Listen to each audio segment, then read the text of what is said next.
अगर आपका बच्चा हर छोटी बात पर जिद करता है, चीखता है, गुस्सा करता है और आपको लगता है कि वो जानबूझकर आपको तंग करता है, तो एक बार ये बात जरूर समझ ले।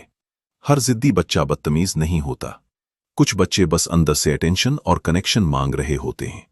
कभी गौर किया, जब आप मसरूफ होते हैं, फोन इस्तेमाल कर रहे होते हैं या बार बार कहते हैं अभी नहीं, बाद में, तो बच्चा ज्यादा जिद करने लगता है।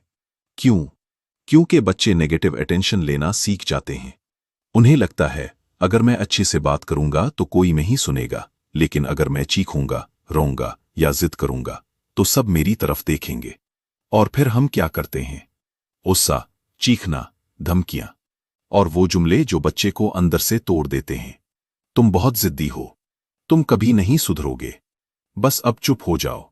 बच्चा खामोश तो हो जाता है, लेकिन अंदर से इमोशनली दूर होना शुरू हो जाता है। याद रखें, जिद्दी बच्चे को सबसे ज्यादा जरूरत किसी ऐसे इंसान की होती है जो उसके जज्बात को समझे।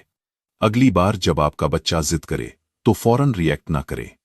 सिर्फ उसके पास बैठें और नरमी से कहें, मैं जानता हूं तुम अपसेट हो, चलो पहले आराम से बात करते हैं।